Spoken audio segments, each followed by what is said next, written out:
Here we are in year 2, episode 4 of the Simple Success Podcast. And this is financial life coaching from a happiness perspective. Oh, him again. Coaching happiness. Yes, him again. When you change you change everything. And you like him. Well, he certainly works cheap. So, on to this bit about mortgage thoughts. Hello there, DT. Hey, John. How are you? But didn't we just have an intro? Yep. And I'm good. Thanks for not asking. Here, doing my thing.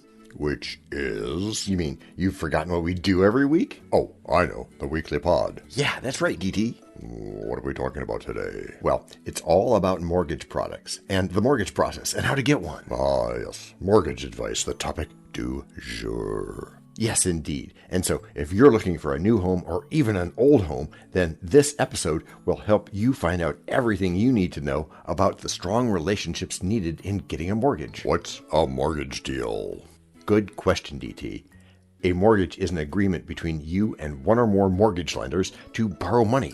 You pay interest on the loan for as long as it takes to repay the amount borrowed and anything else you might have agreed to. Like signing away your firstborn? Yeah, like that. Plus any extra that you have agreed to pay in addition to the original amount borrowed.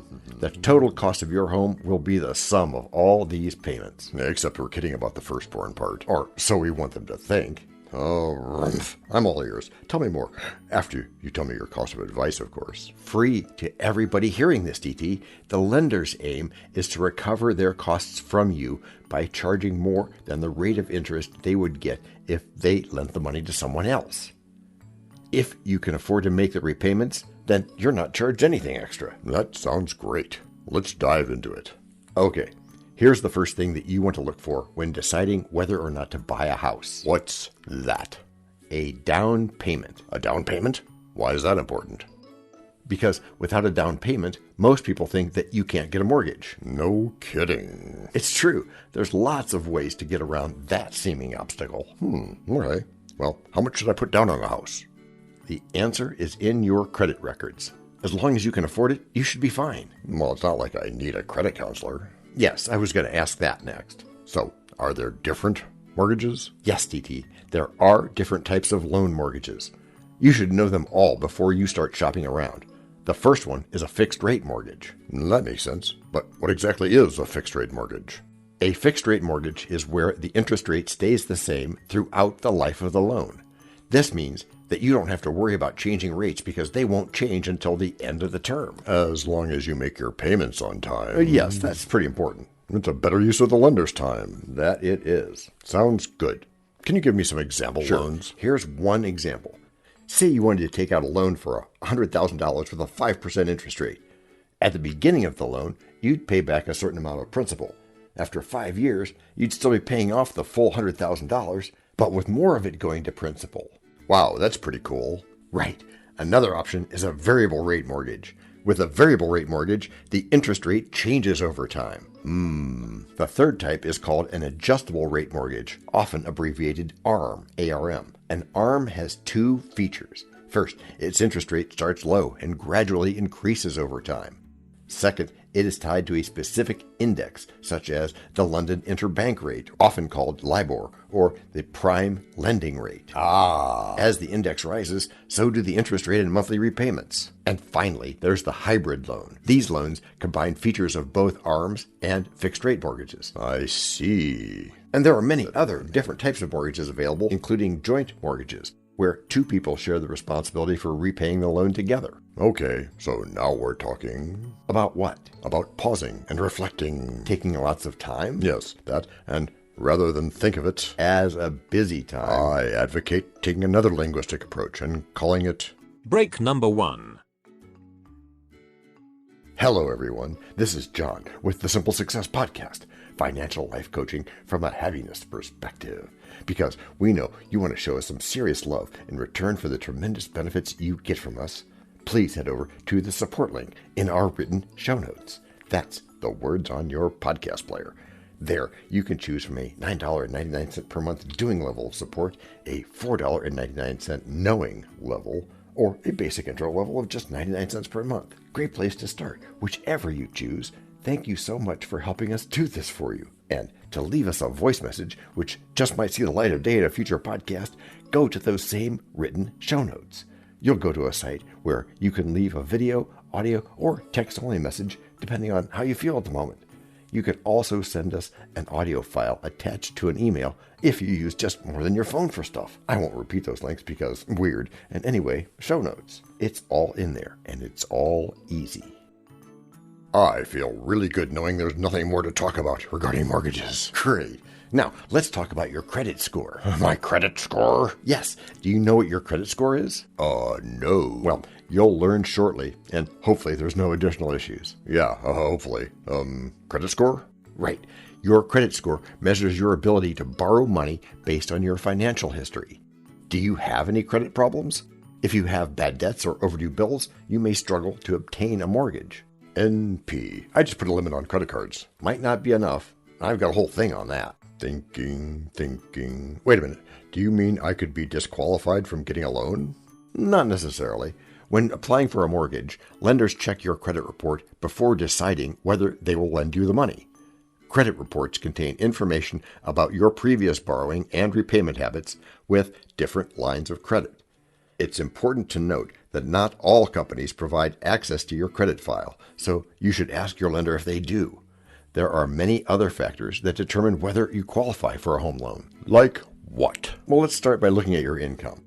If you earn more than the median household income in your area, then you probably qualify. Huh? Anything else? Yes, your financial situation. Do you have enough savings to cover the deposit required for a mortgage? The Consumer Financial Protection Bureau has rules stating that the debt-to-income ratio cannot exceed 43%.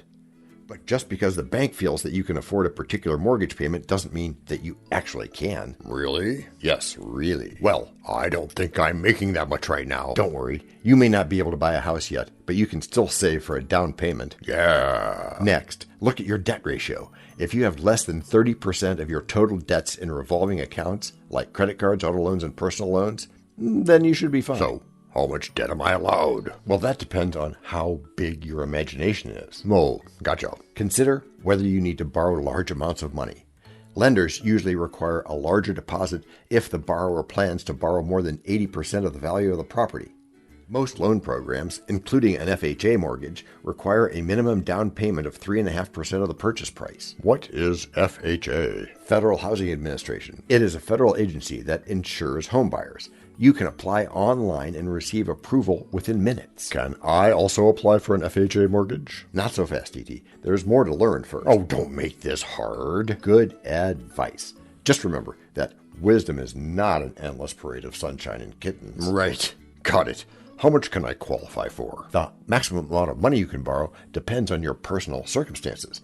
Major credit companies often approve for as little as 3.5% down. However, the maximum amount you can borrow depends on your income and assets. Assets? What are those? The stuff you have, dude. Oh, I'm a minimalist, I think. Assets are all of your possessions, such as furniture, cars, boats, jewelry, etc. To determine whether you have sufficient assets, lenders look at everything you own. This includes both real estate and personal property. So, my clothes are also my assets? Yes, but they're not counted in the calculation of your total assets. If you have any debts, such as credit card bills, student loans, car payments, etc., these are considered liabilities. Liabilities include any massive issues with things like credit cards, auto loans, medical bills, and utility bills. Oh, I see. Is a break an asset? Oh, that's something best kept between you and your accountant. Especially if there's labor costs. Yes, especially then. What are my choices? Your choices? Yeah, like listen to this break number 2 or what? Oh, or get yet another email newsletter. Yeah, that's it. Here's the break. Or what we'll call break number 2.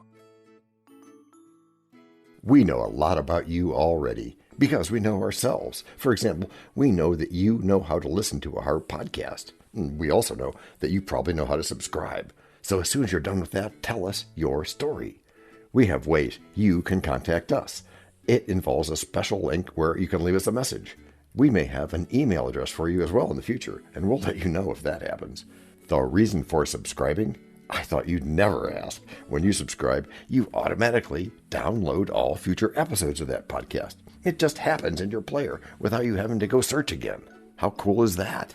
This means better rankings for the podcast, more attention from advertisers, and more money. And this means more and better stuff for you. So your motivation is simple and easy. Subscribe today, whatever app and from whatever place you like. And don't just try to subscribe. There is no try. There is only do. We're changing the way we look at things, and remember, that's good. Eso es bueno, sebo.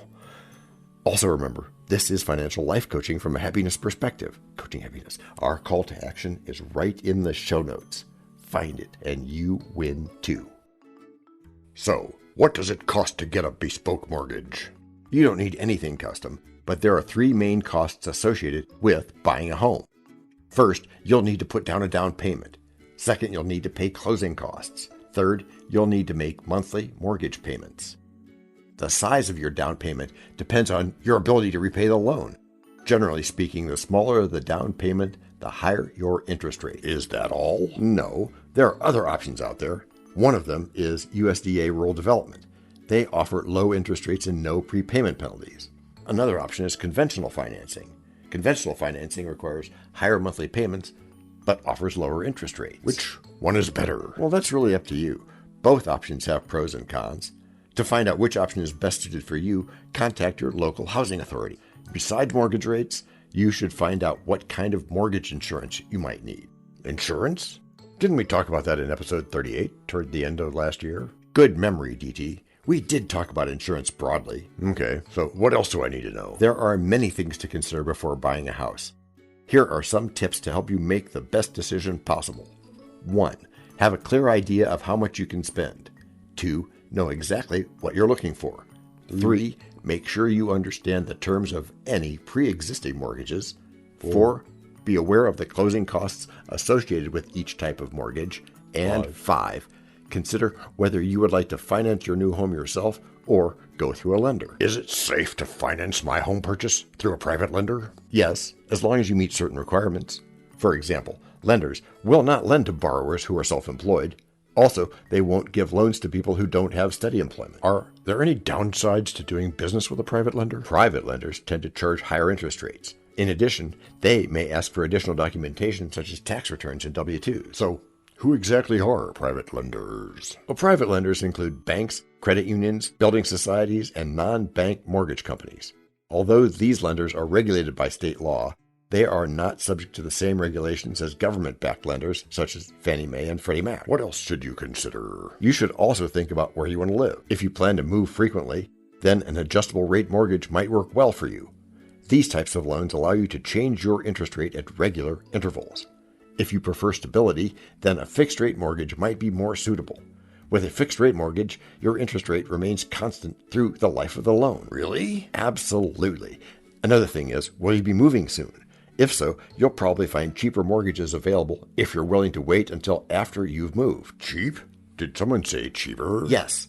Because most lenders assume that you will stay put for several years, they often offer very competitive pricing on their mortgages. How does this affect me? It means that you'll get a great deal on a mortgage. But remember, you'll still have to pay closing costs. Closing costs? Yeah, those are fees charged by the bank or a mortgage company when you close on the sale of your current property. Close? As in closing the deal? Exactly. Why do I need to pay them? The reason why you need to pay closing costs is that the seller pays them. This is called reciprocity. Reciprocity? Yes. When you sell your house, you usually receive money from the buyer's escrow account.